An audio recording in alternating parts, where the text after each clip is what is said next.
Hey guys, আসসালামু আলাইকুম। সবাই কেমন আছেন? আজকে ইফতারিতে কি বানালাম তার একটা ভিডিও নিয়ে চলে আসলাম আপনাদের সামনে। প্রথমেই টমেটোর চাটনি বানানোর জন্য কিছুটা টমেটো কেটে রেখেছিলাম, তার সঙ্গে মশলা দিয়ে সমস্ত মশলা দিয়ে ভালোভাবে নেড়েচেড়ে গ্যাসের উপর একটা কড়াই বসিয়ে নিয়েছিলাম এবং এটাকে ঢেকে দেব সেদ্ধ হওয়ার জন্য। এদিকে মা ময়দাটা সেনে নিচ্ছিল রুটির জন্য এবং আমি মিছরি ভিজিয়ে রেখেছিলাম শরবতের জন্য। এইদিকে সকালবেলায় ছোলা ভেজানো ছিল, সেই ছোলাটাকে সেদ্ধ করে নেব, সেই জন্য প্রেসার কুকারে জল দিয়ে বসিয়ে দিয়েছিলাম কয়েকটা সিটি দেওয়ার জন্য। ছোলার ডাল ভেজানো ছিল, সেই ডালটাকে আমি এখন মিক্সচার মেশিনে ভালোভাবে পেস্ট করে নিচ্ছি।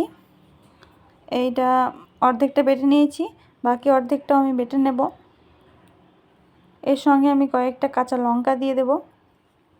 লঙ্কাটা একসঙ্গে বাটা হয়ে গেলে ঝালটা হঠাৎ করে মুখে লাগে না, বেশ ভালো লাগে বলে আমি একসঙ্গে বেটে নিই।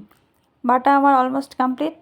আগে থেকে পেঁয়াজ কুচি করা ছিল, সেই পেঁয়াজ কুচি তার সঙ্গে লবণ মশলা একসঙ্গে মিক্স করে নিলাম। দেখতেই পাচ্ছেন সাইডে আমি কড়াইয়ে তেল গরম হতে বসিয়ে দিয়েছি।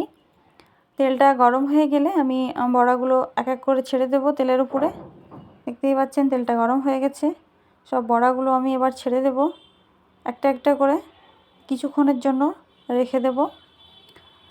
একটা সাইড লাল লাল হয়ে ভাজা হয়ে গেলে আমি বড়াটার অপোজিট সাইডটা ভাজার জন্য উল্টে দেব। খুব ভালোভাবে দেখতেই পাচ্ছেন লাল লাল হয়ে গেছে, ভাজা প্রায় কমপ্লিট। এবার আমি বড়াগুলোকে একটা প্লেটে নামিয়ে নেব। এখানে আমি প্লেটটাই নামিয়ে নিচ্ছি। এবার চলে যাব রান্নার নেক্সট পার্ট। যে ছোলাগুলো সেদ্ধ করে রেখেছিলাম সেই ছোলাগুলোকে ভেজে নেব। তেলের উপর কিছু পেঁয়াজ কুচানো দিয়ে দিয়েছি, এবার ছোলাটাকে দিয়ে দেব।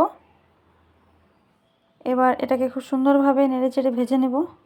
মুড়ি দিয়ে ছোলা ভাজাটা খেতে খুব ভালো লাগে। এবার একটু মশলা দিয়ে দিলাম। এটা ভাজা প্রায় কমপ্লিট। এটাকে এবার আমি একটা বাটিতে নামিয়ে নেব এবং নেক্সট তেলে বেশ কিছুটা পেঁয়াজ দিয়ে দিয়েছি। আর আমি আগে থেকেই মাংসে সমস্ত মশলা দিয়ে মাখিয়ে রেখেছিলাম আধ ঘন্টা আগে। সেই মাংসটা এবার আমি তেলের উপরে ঢেলে দেব এবং খুব সুন্দরভাবে মাংসটাকে কড়াইয়ে নাড়িয়ে চাড়িয়ে নেব। কিছুক্ষণ নাড়াচাড়া করব, একটু ভালোভাবে কষিয়ে নেব, কিছুক্ষণ নাড়াচাড়া করব, তারপরে এটা একটু ঢেকে রেখে দেব কিছুক্ষণের জন্য। তারপরে আমি ইফতারির মেন পার্ট যেটা ফল কাটাকাটি, সেই দিকে চলে আসলাম। এখানে আমি শসাটা কেটে নিয়েছি, তরমুজটাও কাটা হয়ে গেছে। এবার আমি আঙুরগুলো ধুয়ে তুলে নেব এবং খেজুরটাকে ভালোভাবে ধুয়ে তুলে নেব। দেখতেই পাচ্ছেন পাশে আমার বাবাটা বসে আছে রোজের মতো। আমি যখন ফল কাটতে বসি তখন রোজ আমার পাশে বসে বসে ওর পছন্দের ফ্রুটস ওয়াটারমেলন সেটাই খেতে থাকে আর বকবক বকবক করতে থাকে আমার সঙ্গে।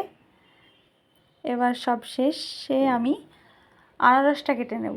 আনারসটা সব শেষে কাটছি, এই জন্যই আনারস কাটতে আমার খুব আলসি লাগে, তবুও কিছু করার নেই, কাটতেই হবে।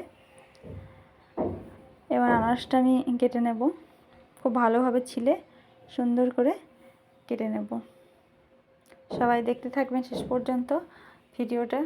ভালো লাগলে লাইক কমেন্ট করবেন। এইখানে আমি আনারসটা কেটে নিচ্ছি। আনারসটা প্রায় কাটা শেষের দিকে। আমার ফল কাটা হয়ে গেলে আজকের ইফতারি প্রায় কমপ্লিট। এখানে আমি শেষ করে ফেলেছি ফল কাটাকাটি। এবার দেখাই, টেবিলে নিয়ে চলে এসেছি সমস্ত খাবার, ফল, বড়া, মাংস, এখানে একটা সবজি তরকারি ছিল, পেঁয়াজ কুচিয়ে নিয়েছি মুড়ি মাখানোর জন্য, কাঁচা পেঁয়াজ লঙ্কা, এইদিকে বাদাম ভেজানো ছিল, ছোলা ভাজলাম, এইখানে টমেটোর চাটনি, শরবত। আমরা 5 জন ছিলাম বলে 5টা প্লেটে সুন্দর করে সবটা সাজিয়ে নিয়েছি। তো আজ এই ছিল আমার আজকের ভিডিও। চলুন টাটা।